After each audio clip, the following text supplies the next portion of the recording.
ിലെ camp site ഇതാണ് നമ്മുടെ camp site. നമ്മൾ റെഡി ആയിട്ടുണ്ട്. ഇനി നമ്മൾ നേരെ വിക്കിൽ കുറച്ച് വാട്ടർഫാൾസും ബ്ലാക്ക് സാൻഡ് ബീച്ചൊക്കെ ഇന്ന് എക്സ്പ്ലോർ ചെയ്യുന്നതായിരിക്കും. ഇതാണ് നമ്മുടെ ക്യാമ്പർ വാനിൻ്റെ ഉള്ളിൽ ആരൊക്കെയുണ്ട് നമ്മൾ കാണേണ്ടതാണല്ലോ. ക്യാമ്പർ വാനിൻ്റെ ഉള്ളിൽ എങ്ങനെ മേക്കപ്പ് ചെയ്യാം എന്നാണ് ഫെബ കാണിച്ചു തരുന്നത്. അതെ, ഗ്ലാസ് ദേ ഇവിടെ ഉണ്ട്. വേണ്ടോ, ഇങ്ങനെയൊക്കെ മേക്കപ്പ് ചെയ്യാം. ഇരുന്നും സ്വന്തം കംഫർട്ടിൽ വീട്ടിലിരുന്ന് ചെയ്യുന്ന പോലെ നമുക്ക് ക്യാമ്പർ വാനിൽ ഇരുന്നിട്ടും ചെയ്യാം. അതാണ് ട്യൂട്ടോറിയൽ വേണോ? ഹലോ ഗൈസ്, അപ്പോൾ നമ്മൾ ഇന്നത്തെ ഡേ തുടങ്ങുന്നത് ഫസ്റ്റ് ഡെസ്റ്റിനേഷൻ എന്ന് പറയുന്നത് ഈ ബ്യൂട്ടിഫുൾ ആയിട്ടുള്ള വാട്ടർഫാളാണ്. പക്ഷേ പേര് ചോദിക്കരുത്, കാരണം ഐസ്ലാൻഡിലെ പല വാട്ടർഫാൾസിൻ്റെയും പല സ്ഥലങ്ങളുടെയും പേര് നമുക്ക് പറയാൻ വളരെ ബുദ്ധിമുട്ടാണ്. അതുകൊണ്ട് പേര് ഇവിടെ താഴെ ടൈറ്റിൽ എഴുതി കാണിക്കുന്നതായിരിക്കും. ഇതാണ് നമ്മുടെ ഫസ്റ്റ് വാട്ടർഫാൾ. നമ്മൾ വണ്ടിയിൽ വരുന്ന സമയത്തുള്ള വ്യൂ ആയിരുന്നു. അപ്പോൾ നമ്മൾ അതിൻ്റെ അടുത്തോട്ട് പോയിരിക്കുകയാണ്. അപ്പോൾ നമ്മൾ കുറച്ച് വാട്ടർഫാൾ എൻജോയ് ചെയ്യാം.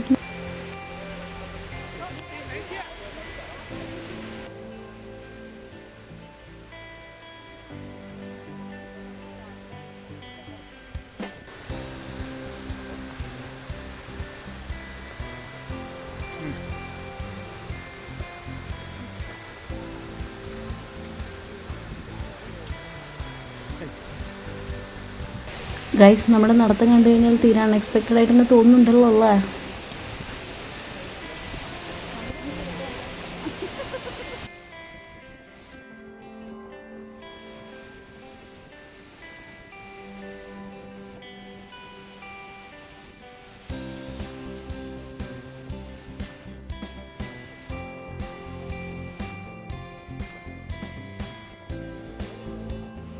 ഇത്ര വലിയ വാട്ടർഫാൾ അടുത്ത് കണ്ടിട്ടുണ്ടോന്ന് അറിയില്ല. ഞാൻ ഇപ്പോൾ ഒരു വീഡിയോഗ്രാഫറുടെ അവസ്ഥ. ഒരു അടിപൊളി ഫാൾസ് ആണേ. നമ്മളതിൻ്റെ ഉള്ളിലോട്ട് പോവാണേ. ഒരു വാട്ടർഫാളിൻ്റെ ബാക്ക് സൈഡ് വ്യൂ നിങ്ങൾക്ക് ലോകത്ത് എവിടെയെങ്കിലും കാണാൻ പറ്റുമോ എന്നുള്ളത് എനിക്കറിയില്ല. പക്ഷേ ഇവിടെ അത് പോസിബിളാണ്. ഇതാണ് ഓൺലി പ്ലേസ് എന്ന് പോലും എനിക്കറിയില്ല. പക്ഷെ നമുക്ക് അതിൻ്റെ ഉള്ളിൽ കൂടെ ബാക്കിൽ കൂടെ പോയിട്ട് കംപ്ലീറ്റ്ലി അതിൽ നനഞ്ഞ് ഡ്രഞ്ച് ചെയ്ത് വരാൻ പറ്റും. അടിപൊളിയായിരുന്നു. എനിക്ക് ഭയങ്കര ഇഷ്ടപ്പെട്ടു ഈ വാട്ടർഫാൾ. വഴിയാണത്. വാട്ടർഫാൾ എന്നോട് എല്ലാവരും നനയ്ക്കും, ഡ്രസ്സൊക്കെ ചേഞ്ച് ചെയ്തു. ക്യാമറമാനുള്ളതുകൊണ്ട് ഡ്രസ്സ് ചേഞ്ച് ചെയ്യാൻ ബുദ്ധിമുട്ടുണ്ടായില്ല. നമ്മൾ അടുത്തൊരു പേരുണ്ട്, പക്ഷെ പേര് പറയാനാണ് പാട്. ആ പേര് പറഞ്ഞു കഴിഞ്ഞാൽ അറിയുന്ന ആരെങ്കിലും ഉണ്ടെങ്കിൽ പറയാം. അത് അങ്ങനെ അല്ലടേ അല്ലേ, അത് വെറുതെ പറയണ്ട. എല്ലാ പേരും നമ്മള് കൊടുക്കുന്നതായിരിക്കും. ഒരു ഫോള് എല്ലാം പക്ഷെ കിടുവാട്ടോ. ഐസ്ലാൻഡിന്റെ എല്ലാ ഫോൾസിന്റെ ലാസ്റ്റ് സംസാരിക്കണമെങ്കിൽ പറയൂ. ഫോള് കണ്ടിട്ടേ അടുത്ത് മരവിച്ചിരിക്കും, കാരണം ഒന്നും സംസാരിക്കാനില്ല. ഫോള് ഇത്ര കാലം നമ്മൾ കുറെ വാട്ടർഫോൾസ് കണ്ടിട്ടുണ്ട്, എല്ലാം പുറത്തുനിന്ന് കാണായിരുന്നു മാക്സിമം. പക്ഷെ ഈ ഒരു ഫാളിന്റെ പ്രത്യേകത എന്ന് പറഞ്ഞാൽ ഇത് നമുക്ക് എക്സ്പീരിയൻസ് ചെയ്യാം. ഇതിന്റെ ഉള്ളിലോട്ട് നമുക്ക് പോവാം. ഒരു 360 ഡിഗ്രിയിൽ നമുക്കത് ഫോള് നമ്മുടെ മേലേക്ക് വീഴുന്നത് ഫീൽ ചെയ്യാൻ പറ്റും.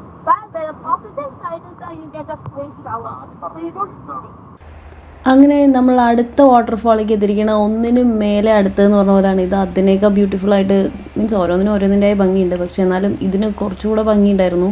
ഇതാണ് ലാൽ ജോസ് ഇപ്പോൾ ഐസ്ലാൻഡിൻ്റെ വീഡിയോ ഇട്ടപ്പോൾ മഴവിൽ എപ്പോഴും കാണുന്ന വാട്ടർഫാൾ എന്ന് പറഞ്ഞത്. പക്ഷേ മഴവിൽ ഞങ്ങൾ പോയ സമയത്ത് ഉണ്ടായിരുന്നില്ല.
എനിക്ക് ഇവിടെ പറയാനുള്ളത് ഐസ്ലാൻഡിലേക്ക് വരുന്ന സമയത്ത് നമ്മൾ ഏറ്റവും കൂടുതൽ ശ്രദ്ധിക്കേണ്ടത് ഷൂ നമ്മൾ ബൈ ചെയ്യുന്നതാണ്. കുറച്ച് എക്സ്പെൻസീവ് ആണെങ്കിലും നല്ല ഷൂ വാങ്ങിക്കണം. പിന്നെ കവർ ചെയ്യുന്നത് വെള്ളം അധികം ഉള്ളിലോട്ട് കയറാത്ത രീതിയിൽ, കാരണം നമുക്കുള്ള എക്സ്പീരിയൻസ് മൊത്തം ഇങ്ങനെ വെള്ളത്തിലും ഒക്കെ ഇറങ്ങുന്ന രീതിയിലായിരിക്കും. അപ്പോൾ നല്ല കവർ ചെയ്യുന്ന രീതിയിലുള്ള ഷൂസ് വാങ്ങിക്കുന്നത് വളരെ നല്ലൊരു അസറ്റായിരിക്കും നിങ്ങൾക്ക് ഇവിടെ പോകുമ്പോൾ.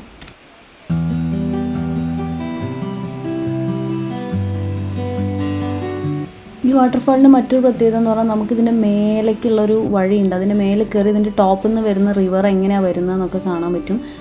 അതാണ് ഈ വിഷ്വൽ ഇങ്ങനെ കാണിക്കുന്നത്. മുകളിൽ നിന്നുള്ള വ്യൂ ആണ് ഈ കാണുന്നത്. പിന്നെ വാട്ടർ ഭയങ്കര ഷാളോ ആയിരുന്നു താഴോട്ട് കൂടെ പോകുമ്പോൾ. ഈ ഫോഴ്സ് ഉണ്ടെങ്കിലും ഇത്ര തോന്നിയിരുന്നില്ല. അതുകൊണ്ട് നമുക്ക് കുറച്ച് നേരം വെള്ളത്തിലൊക്കെ നിന്ന് ഫോട്ടോ എടുക്കാനും വരുന്നു. അടിപൊളി വാട്ടർഫാളിൻ്റെ സെൻറ്ററിൽ നിന്ന് ഫോട്ടോ എടുക്കാനൊക്കെ നമുക്ക് പറ്റും അതുകൊണ്ടിട്ടാണ്. പക്ഷേ ഇത് സമ്മറിൽ ഞങ്ങൾ പോയ സമയത്തായിരുന്നു. എങ്ങനെയാണോ എപ്പോഴും നമുക്കറിയില്ല.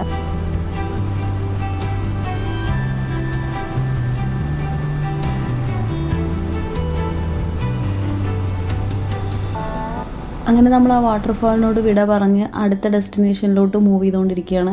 ഈ മൂവ് ചെയ്യുന്ന സമയത്തുള്ള നമ്മുടെ അടുത്ത ഡെസ്റ്റിനേഷൻ പോകുന്ന വഴിയാണ് ഈ കാണുന്നത്. ആക്ച്വലി ഓരോ ഡെസ്റ്റിനേഷനിലേക്ക് പോകുമ്പോഴും ഇതിൻ്റെ വഴി പറഞ്ഞാൽ ഭയങ്കര ബ്യൂട്ടിഫുള്ളാണ്. എസ്പെഷ്യലി സമ്മറിൽ പോകുമ്പോൾ നിങ്ങൾക്ക് ഈ ഗ്രീനിഷ് കളറായിട്ട് നല്ല അടിപൊളിയായിട്ട് കാണാൻ പറ്റും. വിൻ്ററിൽ ഇതിന് വേറൊരു രീതിയാണ്, അതായത് സ്നോ ഒക്കെ ആയിട്ട് മൊത്തത്തിൽ സ്നോ ആയിട്ടുള്ളൊരു അവസ്ഥയായിരിക്കും. പക്ഷേ എനിക്ക് ഈ സമ്മറിലെ വ്യൂ ഭയങ്കര ഇഷ്ടപ്പെട്ടു. ആൻഡ് ഓൾസോ നമുക്ക് മേക്ക് യൂസ് ചെയ്യാൻ പറ്റും ലൈറ്റിനെ മാക്സിമം, അതായത് 12 hours light, 24 hours light almost ഉള്ളത് നമുക്ക് മാക്സിമം ഈ ട്രാവലിന് വേണ്ടി യൂസ് ചെയ്യാൻ പറ്റും എന്നുള്ളതാണ് മറ്റൊരു പ്രത്യേകത. ഇത് നമ്മളൊരു സ്ഥലത്ത് നിർത്തിയിട്ട് നോക്കി നിന്നൊരു വ്യൂ ആണ്. ഭയങ്കര അനന്തമായി ഇങ്ങനെ കിടക്കുവാണ് പ്രകൃതി. ആ ഒരു രീതിക്കാണ് നമുക്ക് ഐസ്ലാൻഡിനെ കാണാൻ പറ്റിയ എപ്പോഴും.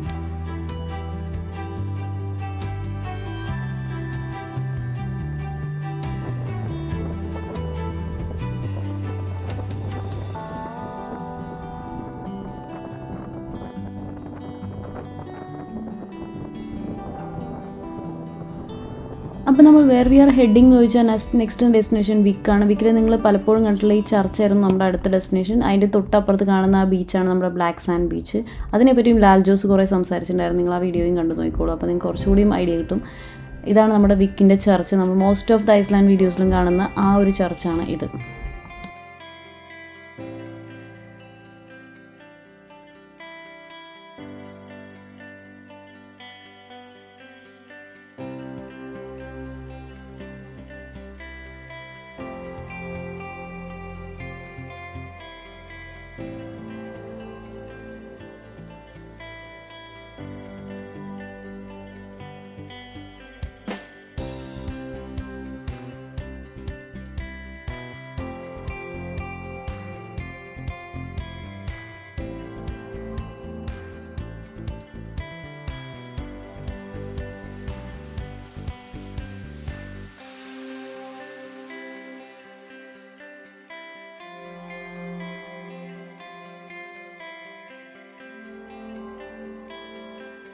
നമ്മൾ ഐസ്ലാൻഡിലെന്ന് വിചാരിച്ച് ഡ്രോണൊക്കെ വാങ്ങിച്ച് കൊണ്ടുവന്നെങ്കിലും എല്ലാ സ്ഥലത്തൊന്നും ഈ ഡ്രോൺ പറത്താൻ പറ്റില്ല ഐസ്ലാൻഡിൽ. അപ്പോൾ പറത്താൻ പറ്റുന്ന സ്ഥലത്ത് ചറവറയെ പഠിക്കുക, ഷുക്കൂർ ഫോട്ടോഗ്രാഫി പഠിക്കുന്നേ ഉള്ളൂ എന്ന് പറഞ്ഞ പോലെ നമ്മൾ കുറേ ഇങ്ങനെ ഡ്രോൺ പറത്തി ഇങ്ങനെ പഠിച്ചതാണ് നിങ്ങൾ കണ്ടുകൊണ്ടിരിക്കുന്നത്. പക്ഷേ നല്ല വ്യൂസ് ഉള്ളത് കാരണം ഇതിങ്ങനെ പറത്തി കളിക്കാൻ നല്ല രസമായിരുന്നു. സംഭവം ഇന്ന് ഈ ഡ്രോൺ വാങ്ങിയത് വെറുത്തായും തോന്നി. ദോ എല്ലാ സ്ഥലങ്ങളിലും ഡ്രോൺസ് നോട്ട് അലൗഡ്, മെയിൻ ഡെസ്റ്റിനേഷൻസിലൊക്കെ അങ്ങനെ പറയുന്നുണ്ട്. പക്ഷേ നമ്മൾ എന്നാലും വെർത്താണ്. ലൈക്ക് നമ്മൾ പോകുന്ന ട്രയൽസ്, പോകുന്ന വണ്ടി പോകുന്ന വഴികളൊക്കെ നല്ല ഭംഗിയാണ് കാണാൻ. അതുകൊണ്ട് നിങ്ങൾക്ക് ഡ്രോൺ കൊണ്ടുവന്നാൽ ഒരിക്കലും വേസ്റ്റ് ആവില്ല. അധിക സ്ഥലങ്ങളും പറത്താൻ പറ്റില്ല എന്ന് മാത്രമേ ഉള്ളൂ.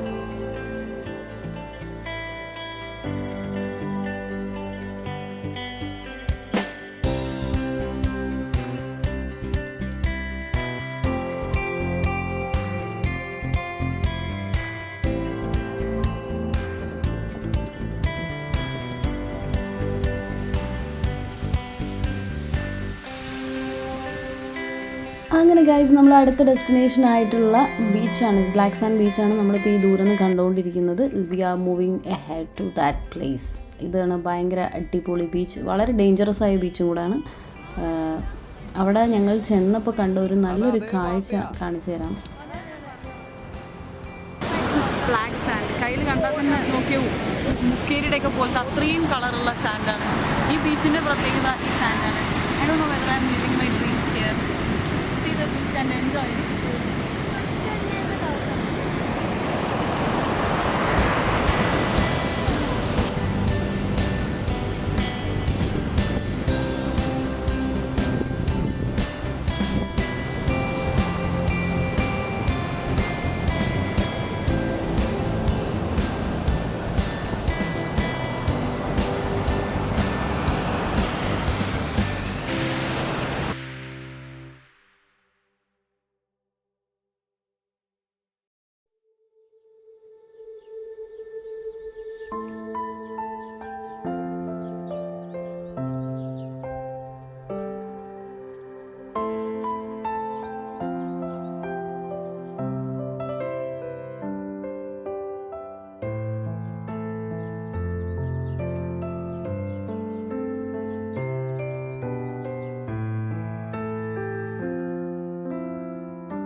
ഞാൻ കണ്ട ഏറ്റവും ബ്യൂട്ടിഫുൾ ആയിട്ടുള്ള ഹോഴ്സസ് ഉള്ള സ്ഥലമാണ് ഐസ്ലാൻഡ്. അത് കണ്ടു കഴിഞ്ഞാൽ നമ്മളൊരു ഫെയറി ടൈലിൽ കൂടെ ഇങ്ങനെ പോകുന്ന പോലെയാണ്. നമുക്കിങ്ങനെ വണ്ടിയിൽ പോകുന്ന വഴിക്ക് ഇങ്ങനെ ഹോഴ്സസ് മൂവ് ചെയ്യുന്നതൊക്കെ കാണാൻ പറ്റും. അത് കണ്ടു കഴിഞ്ഞാൽ നമുക്കൊരു ഫെയറി ടൈൽ കാണുന്ന പോലെ ഒരു ഫീലൊക്കെ നമുക്ക് ചിലപ്പോൾ കിട്ടും കേട്ടോ. ഇത് വീണ്ടും അവിടെ നിന്ന് തിരിച്ച് വേറെ വഴിയിലൂടെ നമ്മൾ പോകുന്ന വഴിയാണ് ഈ കാണുന്നത്. ഇത് നേരത്തെ കണ്ട വഴിയിൽ നിന്ന് എൻറ്റയർലി ഡിഫറെൻ്റ് ആയിട്ടുള്ളൊരു ലാൻഡ്സ്കേപ്പായിട്ട് നമുക്ക് തോന്നാം. ഈ ചില സ്ഥലങ്ങളൊക്കെ കാണുന്ന ഈ ഒരു ടൈപ്പ് പായൽ പോലത്തെ ഒരു സംഭവം, അത് ലാവ ഉറഞ്ഞു വന്ന് പിന്നെ അവിടെ മാറി നിന്ന് വന്ന സംഭവമായിട്ടാണ് പറയുന്നത്. ഈ ഒരു ഫോർമേഷൻ ഇത് നമ്മൾ വേറെ എവിടെ അധികം കാണില്ല. ഇത് ഈ ലാവ ഒഴുകിയ സ്ഥലമായതുകൊണ്ടാണ്, വോൾക്കാനിക് ഇറപ്ഷൻ നടന്ന സ്ഥലങ്ങളിൽ കാണുന്ന ഒരു സംഭവമാണിത്. അങ്ങനെ നമ്മൾ പോകുന്ന വഴിയിലുള്ള കാഴ്ചകളാണ് ഈ കാണുന്നത്. ആക്ച്വലി ഇതിൽ കാണുന്നതിനേക്കാളും എത്രയോ ഭംഗിയുണ്ട് ശരിക്കും കാണാൻ. അതൊരു വൺ ടൈം എക്സ്പീരിയൻസ് തന്നെയാണ്. നമ്മൾ ഡ്രൈവ് ചെയ്ത് പോകേണ്ട ഒരു സ്ഥലമാണ് ഐസ്ലാൻഡ്. ഡ്രൈവ് ചെയ്യാൻ ഇഷ്ടപ്പെടുന്നവർക്ക് ഏറ്റവും ഇഷ്ടപ്പെടാൻ ചാൻസ് ഉള്ള ഒരു സ്ഥലം കൂടെയാണ്. കാരണം അനന്തമായി ഇങ്ങനെ കിടക്കുന്നത് കൂടെ ഡ്രൈവ് ചെയ്യാൻ ചില ആൾക്ക് ഭയങ്കര ഇഷ്ടമായിരിക്കുമല്ലോ.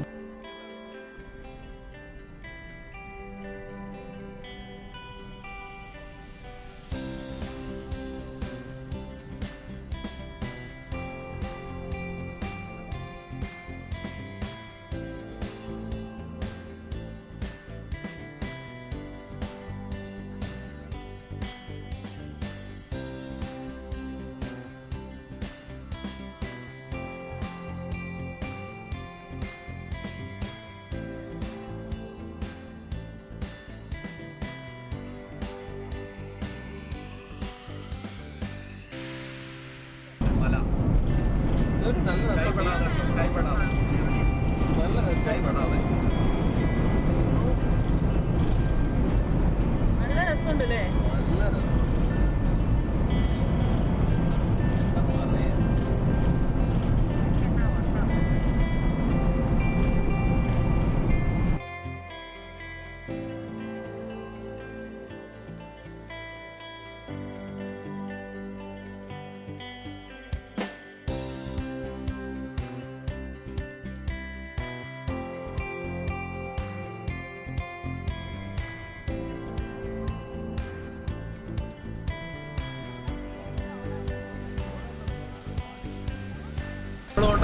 ഒക്കെ വീഴുന്ന മല ഉണ്ടല്ലേ, നമ്മൾ അങ്ങോട്ടാണ് ഇപ്പൊ പോകുന്ന യാത്ര.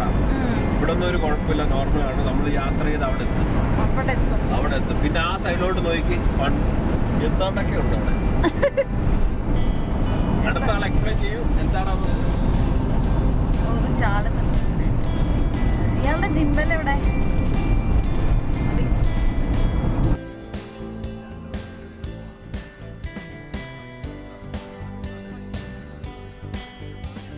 നമ്മൾ വിൽക്കുന്ന ഹോഫൻ എന്ന് പറഞ്ഞ സ്ഥലത്തോട്ട് മൂവ് ചെയ്യുന്ന സമയത്ത് ഈ വഴിയിൽ കുറച്ച് കഴിഞ്ഞാൽ നമ്മൾ ഗ്ലേഷ്യേഴ്സാണ് കാണാൻ പോകുന്നത്. അപ്പോൾ ഇങ്ങനെ കുറേ ഡ്രൈവ് ചെയ്ത് കഴിയുമ്പോൾ കുറച്ച് കഴിയുമ്പോൾ ഇത് ഇങ്ങനത്തെ വ്യൂസ് വരുന്ന സമയത്ത് നമ്മൾ മനസ്സിലാക്കണം നമ്മൾ ഗ്ലേഷ്യറിൻ്റെ അടുത്തോട്ട് പോയിക്കൊണ്ടിരിക്കുകയാണെന്നേ.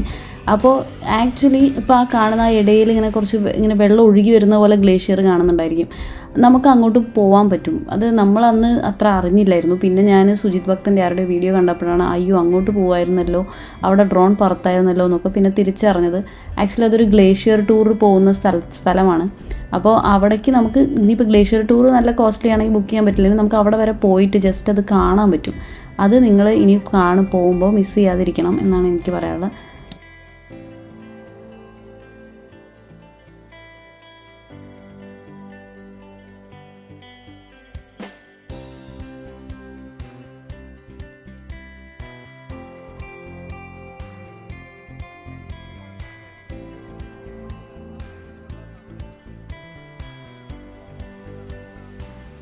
പിന്നെ വേറെ എന്തൊരു കാര്യം വെച്ചാൽ ഈ ഗ്ലേഷ്യർ ടൂറൊക്കെ ഗ്ലേഷ്യറുള്ള സ്ഥലത്തേക്കൊക്കെ പോകുന്ന സമയത്ത് നമ്മളെപ്പോഴും ഒരു മോർണിംഗ് ടൈമിൽ അല്ലെങ്കിൽ ഒരു പീക്ക് ടൈമിൽ പോകാവും. കാരണം അല്ലാത്ത സമയം ഇപ്പോൾ നമ്മൾ ട്രാവൽ ചെയ്യുന്നത് ആക്ച്വലി നൈറ്റാണ്. ഇപ്പോൾ നമ്മൾ ഹോഫനിക്ക് എത്താൻ വേണ്ടിയിട്ടുള്ള ഡ്രൈവാണ്, ഇതൊരു ലോങ് ഡ്രൈവായിരുന്നു. അപ്പോൾ ഇങ്ങനെയുള്ള സമയങ്ങളിലൊന്നും നമുക്ക് അതിൻ്റെ ഉള്ളിലോട്ട് പോകുന്നത് അത്ര നല്ലതായിട്ട് എനിക്ക് പറയാൻ പറ്റില്ല. കാരണം എന്തെന്ന് പറഞ്ഞാൽ ഗ്ലേഷ്യറിൻ്റെ ഉള്ളിൽ എന്ന് പറഞ്ഞാൽ കുറച്ച് ഡേഞ്ചറസ് ആയ ഒരു ഏരിയ തന്നെയാണ്. അപ്പോൾ നമുക്ക് രാത്രിയൊക്കെ അവിടെ പെട്ട് കഴിഞ്ഞാൽ നമ്മൾ പെട്ടു എന്ന് തന്നെ പറയാൻ പറ്റുള്ളൂ. പിന്നെ എന്താണ് സംഭവിക്കുക നമുക്ക് അറിയില്ല. അപ്പോൾ അത് കാരണം ചിലപ്പോൾ അവിടുത്തെ ക്ലൈമറ്റ് കണ്ടീഷൻ ചേഞ്ച് ആവാം. കാരണം ഐസ്ലാൻഡ് എന്ന് പറയുന്നത് ഏറെക്കുറെ എപ്പോഴും മൂഡ് സ്വിങ്സ് ഉള്ള പോലത്തെ ഒരു കൺട്രിയാണ്. അപ്പോൾ പെട്ടെന്ന് മാറിക്കഴിഞ്ഞ് ഗ്ലേഷ്യർ ഉറഞ്ഞു വരിക അങ്ങനെ എന്തെങ്കിലുമൊക്കെ ചെയ്യാൻ തുടങ്ങിയാൽ നമുക്കൊന്നും ചെയ്യാൻ പറ്റില്ല. ബേസിക്കലി ഇവിടെ അടുത്തൊന്നും ടൗൺസ് ഇല്ല. അപ്പോൾ വിക്ക് കഴിഞ്ഞാൽ പിന്നെ അടുത്ത ഹോഫൻ എന്ന് പറയുന്നത് ഒരുപാട് ദൂരെയാണ് അടുത്ത ടൗൺ കിടക്കുന്നത്. അപ്പോൾ നമുക്ക് എന്തെങ്കിലും ഒരു പ്രശ്നങ്ങൾ വന്നാൽ നമ്മൾ റീച്ച് ചെയ്യാൻ വേണ്ടി തന്നെ അവർ വരണമെങ്കിൽ മിനിമം ഒരു 6 hours ഒക്കെ എടുക്കും. അപ്പോൾ നമ്മൾ ഇങ്ങനത്തെ ഏരിയാസിലൂടെ പോകുമ്പോൾ നമ്മളെപ്പോഴും പീക്ക് ടൈമിലൂടെ മാത്രമേ പോകാവൂ എന്നൊരു കാര്യം ഞങ്ങൾ പിന്നീട് മനസ്സിലാക്കിയിട്ടുണ്ട്. അതുകൊണ്ട് ഞാനത് ജസ്റ്റ് ഇവിടെ പറഞ്ഞു എന്ന് മാത്രം.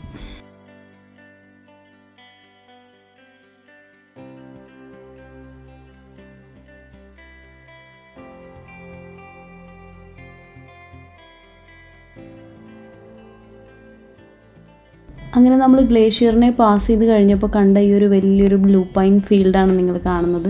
ഇത് ഐസ്ലാൻഡിലെ ഈ ഒരു പർപ്പിൾ ഫ്ലവർ ഈ സമയത്ത് നന്നായിട്ട് പൂക്കുന്നുണ്ട്. അപ്പോൾ പർപ്പിൾ ഓർ ബ്ലൂ എന്ന് നമുക്ക് വേണമെങ്കിൽ പറയാം. അപ്പോൾ അതിങ്ങനെ മൊത്തം ഇങ്ങനെ ഒരു ബ്ലൂ കളറിൽ അല്ലെങ്കിൽ ഒരു പർപ്പിൾ കളറായിരിക്കും മൊത്തം. അത് കണ്ടപ്പോൾ നമ്മൾ അവിടെ നിർത്തി ഒന്ന് ഡ്രോണ് പറത്തി വിട്ട് നോക്കിയതാണ് എങ്ങനെയുണ്ട്. പിന്നെ പല ടൈപ്പ് വെറൈറ്റി ഓഫ് ബേർഡ്സിനെ നമുക്കിവിടെ കാണാൻ പറ്റും. അതാണിപ്പോൾ നിങ്ങൾ കണ്ടുകൊണ്ടിരിക്കുന്നത്.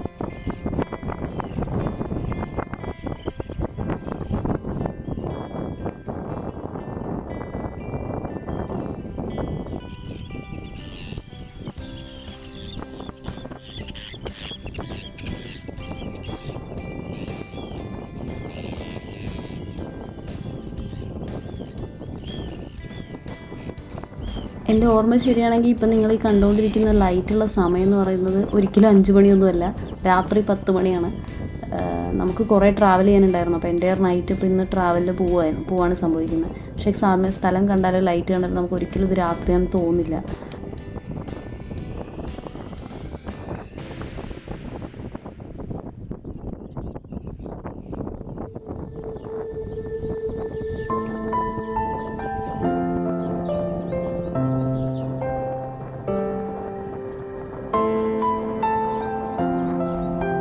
ഓൺ ദ വേയിൽ നമ്മൾ ഒരു ഗ്ലേഷ്യറിൻ്റെ അവിടെ ഇറങ്ങിയതാണ്.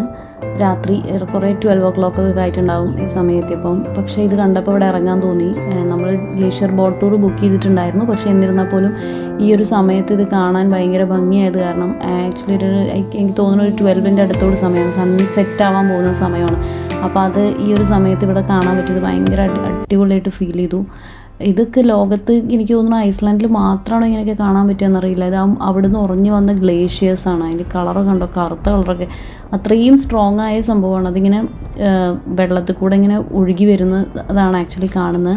ഇതിൻ്റെ ഇടയിലൊരു സംഭവം സംഭവിച്ചത് എന്താണെന്ന് വെച്ചാൽ ഇങ്ങനത്തെ ഒരു വലിയൊരു ഗ്ലേഷ്യറാണ് പൊട്ടിയപ്പോൾ ഒരു വൻ സൗണ്ട് വന്നു. അത് കേട്ടപ്പോൾ ഞങ്ങളാകെ പേടിച്ചു പോയി കുറച്ച് നേരത്തിന്, സത്യം പറഞ്ഞു കഴിഞ്ഞാൽ. കാരണം അമ്മാതിരി സൗണ്ടൊക്കെ ആയിരുന്നു അതിൻ്റെ ഉള്ളിൽ നിന്ന് വന്നിട്ടുണ്ടായിരുന്നു. അപ്പോൾ ഞങ്ങൾ next day glacier tour book ചെയ്തപ്പോൾ ഈശ്വരഞ്ഞ് വല്ലതും പൊട്ടുമോ എന്നൊക്കെ ആ സമയത്ത് നിന്നൊക്കെ ഒന്ന് പേടിച്ചു, ഒന്ന് ഭയന്നു ഞങ്ങൾ. പക്ഷേ ഈ ഒരു വ്യൂ എന്ന് പറയുന്നത് ഇത് I don't think anywhere else in the world നമുക്ക് ഇങ്ങനെ കാണാൻ പറ്റുന്നു ഇങ്ങനത്തെ ഒരു സംഭവം. പക്ഷേ ഈ ഗ്ലേഷ്യർ അധികം ഒളിച്ചിറങ്ങി വരുന്നത് അത്ര നല്ലൊരു സൈനല്ല. പക്ഷേ എന്നിരുന്നാൽ പോലും ഇതൊക്കെ ലൈഫിൽ വൺസ് നമ്മൾ കണ്ടിരിക്കേണ്ട ഒരു കാര്യമാണെന്ന് തോന്നുന്നു. അത്ഭുതങ്ങളിലൊന്നാണ് എന്നൊക്കെയാണ് എനിക്ക് കണ്ടപ്പോൾ തോന്നിയത്.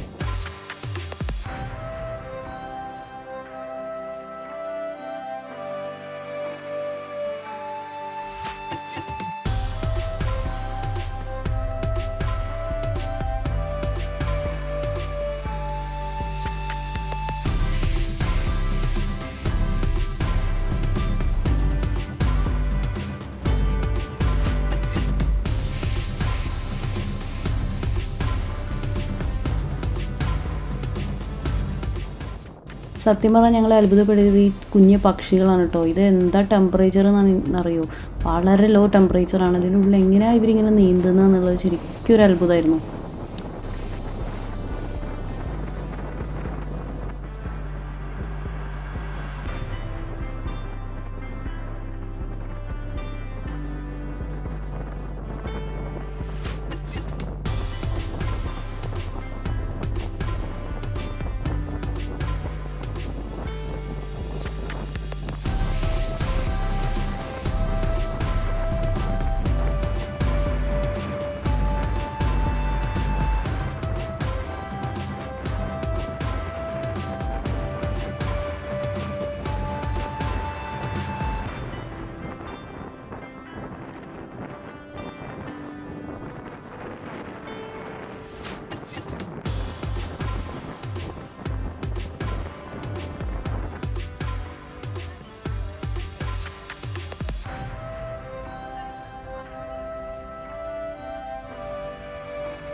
അങ്ങനെ നമ്മൾ അവിടുന്ന് വീണ്ടും യാത്ര തുടരുകയാണ് ഈ രാത്രി. അങ്ങനെ കാരണം നമുക്ക് ഇത് ലോങ് ജേണിയാണ്. അതായത് അത് പിന്നെയാണ് മനസ്സിലായത്. അതായത് മലയൊക്കെ കടന്ന് മറിഞ്ഞു പോകണം നമ്മൾ. ടണൽ ഇല്ല, ടണൽ വളരെ കുറവാണ് അവിടെ. ഒരൊറ്റ ടണലിട്ട് നമ്മൾ ടണലിൽ കൂടെ പാസ് ചെയ്യാനുള്ളതായിട്ട് കണ്ടുള്ളൂ. മറ്റേ നമ്മൾ മലയുടെ സൈഡ് കണ്ടോ, ഇതായിരുന്നു പിന്നത്തെ ഞാൻ എൻ്റെ ജീവിതത്തിലെ ഏറ്റവും മറക്കാത്തൊരു രാത്രിയാണ് ഇത്. കാരണം എന്ന് പറഞ്ഞാൽ ആ ഒരു സൺസെറ്റിൻ്റെ സമയത്താണ് നമ്മൾ ഈ ട്രാവൽ ചെയ്തുകൊണ്ടിരുന്നിരുന്നത്. അപ്പോൾ കണ്ട വ്യൂസ് എന്ന് പറഞ്ഞാൽ ഞാൻ ഒരിക്കലും ജീവിതത്തിൽ മറക്കില്ല. കാരണം അത്രയും, അതായത് അന്ന് എന്താണ് സംഭവിച്ചത്, നമുക്കൊരു ബ്ലിസ് എന്നൊക്കെ പറയുന്ന ഒരു സംഭവം, ഒരു ഭയങ്കര സന്തോഷം നിറഞ്ഞൊരു കാഴ്ചകൾ കണ്ട് സന്തോഷം നിറയുക എന്ന് പറയുന്ന ഒരു സംഭവം, ഒരു ബ്ലിസ് എന്ന് പറയുന്ന ഒരു പോയിന്റിലോട്ടൊക്കെ എത്തുന്ന പോലൊരു ഫീലായിരുന്നു എനിക്ക്. കാരണം ഇങ്ങനെ പോകുന്ന സമയത്തൊക്കെ ഇങ്ങനത്തെ കാഴ്ചകൾ മാത്രമല്ല, നമ്മൾ ഡെസ്റ്റിനേഷനിൽ എത്താത്തതിൻ്റെ ഒരു പേടി ഉണ്ടായിരുന്നെങ്കിലും ഇപ്പോൾ നിങ്ങളവിടെ കണ്ട ഒരു കുഞ്ഞു ഡോട്ട്സ്, അത് ഈ രാത്രി പക്ഷികൾ തിരിച്ച് കടലിൽ നിന്ന് വന്ന് ഇവിടെ ഇങ്ങനെ ഇരിക്കുന്ന ഈ അസംബ്ലിക്കൊക്കെ നിൽക്കുന്ന പോലെ ഇങ്ങനത്തെ കാഴ്ചകളൊക്കെ നമുക്ക് ഈ സമയത്തൊക്കെ പോകുമ്പോൾ ഈ 12 മണി 1 മണി സമയത്തൊക്കെ ആണെങ്കിൽ മാത്രമേ കാണാൻ പറ്റുള്ളൂ ലൈഫിൽ. അപ്പോൾ ഇതൊക്കെ കാണാൻ പറ്റി, ഇതിൻ്റെ സൈഡിൽ കൂടെ ഡ്രൈവ് ചെയ്ത് പോവുക, ഇങ്ങനെ കാഴ്ച ഇങ്ങനെ കാണുക. എൻ്റെ അമ്മോ, എനിക്കത് അന്ന് എന്താണ് ഫീൽ ചെയ്തതെന്ന് എനിക്കറിയില്ല. ഈ കണ്ടതിന് എടുത്തതും പകർത്തിയതും വളരെ കുറവാണ്. പക്ഷേ ആക്ച്വലി ഞങ്ങൾ എന്തൊക്കെ കണ്ടു എന്ന് ചോദിച്ചാൽ എനിക്കറിയില്ല. ആ സൺസെറ്റിൻ്റെ ആ ഒരു റെഡ് കളർ സ്കൈയിൽ ആ വഴി കൂടെ പോകാൻ പറ്റിയ ആ സമയം, അതൊക്കെ എന്തോ ഒരു വലിയ ഭാഗ്യമായിട്ട് ഞാൻ ശരിക്കും കരുതുകയാണ്. കാരണം ഇത് കഴിഞ്ഞ് ഇത് തീർന്നില്ല. ഇനി ഇങ്ങനെ പോകുന്ന സമയത്ത് നമ്മൾ ഇപ്പോൾ ആ പക്ഷികളൊരു റെയർ വ്യൂ ആയിരുന്നു, അങ്ങനെ നമുക്ക് കാണാൻ പറ്റില്ല. അതേപോലെ നമ്മൾ വേറെയും പല സംഭവങ്ങളും കണ്ടു എന്നുള്ളതാണ് സത്യം. പക്ഷേ എല്ലാതും നമുക്ക് എടുക്കാൻ പറ്റിയില്ല. ഇത് ആ വഴി കൂടെയാണ് നമ്മൾ വരുന്നുണ്ടായിരുന്നത്. പിന്നെ ഈ നമ്മൾ കാണുന്ന റെയിൻഡിയേഴ്സിനൊക്കെ നമ്മൾ രാത്രി കണ്ടു. കാരണം അവർ പുറത്തിറങ്ങി ഇങ്ങനെ നടക്കുന്ന സമയമായിരുന്നു അതൊക്കെ. അപ്പോൾ ഇങ്ങനത്തെയുള്ള ഭയങ്കര അത്ഭുതകരമായ കാഴ്ചകളാണ് ഞാൻ അന്ന് ആ രാത്രി കണ്ടത്. ഭയങ്കര സാറ്റിസ്ഫാക്ഷൻ ആയിരുന്നു. പക്ഷേ പിന്നെ അങ്ങോട്ട് ഞങ്ങൾ ഐസ്ലാൻഡിൻ്റെ കുറച്ച് ഭീകരമായ മുഖം കണ്ടു എന്നുള്ളത് സത്യമാണ്. പക്ഷേ എന്നിരുന്നാൽ പോലും ഈ രാത്രി അല്ലെങ്കിൽ ഈ ഒരു ഡ്രൈവ് എൻ്റെ ലൈഫിൽ ഞാൻ ഒരിക്കലും മറക്കാത്തൊരു സംഭവമാണ്. അത്രയും സൂപ്പറായിരുന്നത്. ഈ പോകുന്ന വഴിയിലായിരുന്നു സ്റ്റോക്ക്നെസ് എന്ന് പറഞ്ഞിട്ട് നമ്മൾ 2 ദിവസം കഴിഞ്ഞ് കവർ ചെയ്യാൻ വിചാരിച്ച ഡെസ്റ്റിനേഷൻ. പക്ഷെ അത് ഓൺ ദ വേയിൽ ഞങ്ങൾ കാണുന്നുണ്ടായി. അത് വേറൊരു അത്ഭുതമായിരുന്നു. കാരണം സൺസെറ്റിൻ്റെ സ്കൈയിൽ നമ്മളത് കാണുന്നത് ഒരു ഭയങ്കര, അതായത് ഫുൾ റിഫ്ലക്ഷനായിട്ട് ഞാൻ അന്ന് കണ്ടിട്ടുണ്ടായിരുന്നു. പക്ഷേ പിന്നെ ഞങ്ങൾ അതിനു വേണ്ടി പോയ സമയത്ത് ഫുൾ റിഫ്ലക്ഷൻ കാണാൻ പറ്റിയില്ല. അതൊക്കെ നമുക്ക് അത്രയും ലക്കാണെങ്കിൽ മാത്രമേ നമ്മളവിടെ ചെല്ലുന്ന സമയത്ത് ഇങ്ങനെ റിഫ്ലക്ഷനായിട്ട് കാണാൻ പറ്റൂ. അത് ഞാൻ ഈ അടുത്ത വീഡിയോസിൽ പറയുന്നതായിരിക്കും. ഇതാണ് ആ ബേർഡ്സിൻ്റെ കൂട്ടം നമ്മൾ രാത്രി കണ്ടത്. ഇതൊക്കെ എനിക്കറിയില്ല ഇതൊക്കെ എവിടെയെങ്കിലും കാണാൻ പറ്റുമോ, അവരവിടെ കിടന്ന് ഉറങ്ങുകയാണോ എന്നറിയില്ല. ഇതെന്തെങ്കിലും ഒരു ഫിനോമിനനാണോ, കണ്ടോ അവിടെ നിന്ന് വരുവാണ് അവർ കിടക്കാൻ വേണ്ടി വരുവാണ്, രാത്രി ഉറങ്ങാൻ വേണ്ടി വരുന്നൊരു സീനാണെന്ന് തോന്നുന്നത്. പക്ഷേ ഇതൊക്കെ കണ്ടപ്പോൾ എന്താണ് തോന്നിയെന്ന് വെച്ചാൽ സത്യം പറഞ്ഞാൽ കണ്ണിൽ വെള്ളം വന്നു എന്ന് എനിക്ക് തോന്നുന്നു. കാരണം സങ്കടം, ആനന്ദ കണ്ണീർ എന്നൊക്കെ പറയുന്ന സംഭവം വന്ന ഒരു ദിവസമായിരുന്നു ഇത്. കാരണം ഇത്രയും ഇതൊക്കെ കാണാൻ പറ്റിയല്ലോ, നമ്മൾ ആ കറക്റ്റ് സമയത്ത് ഇങ്ങനെയൊക്കെ ഇത് കൂടെയൊക്കെ ട്രാവൽ ചെയ്തല്ലോ എന്നുള്ളൊരു സന്തോഷം തോന്നി. ഇനി അങ്ങോട്ട് ഐസ്ലാൻഡിൻ്റെ കുറച്ച് ഭീകരമായ എപ്പിസോഡ്സ് നമ്മുടെ ഭീകരമായ അനുഭവങ്ങളാണ് ഇനി അടുത്ത എപ്പിസോഡ്സിൽ വരാൻ പോകുന്നത്. ഈവൻ ദോ വ്യൂസൊക്കെ നന്നായിരുന്നു, നമ്മൾ കുറച്ച് കാര്യങ്ങൾ പഠിച്ചു, ജീവിതം നമ്മളെ പഠിപ്പിച്ച കുറച്ച് എപ്പിസോഡ്സ് വരുന്നു. Stay tuned. ഈ ഐസ്ലാൻഡിൽ പോയി എന്തൊക്കെ ചെയ്യരുത് എന്നുള്ളത് നമ്മൾ ഇനി അടുത്ത വീഡിയോസിൽ പറയുന്നതായിരിക്കും. അപ്പോൾ ഈ വീഡിയോ എല്ലാവർക്കും ഇഷ്ടപ്പെട്ടു എന്ന് വിചാരിക്കുന്നു. Thank you, by.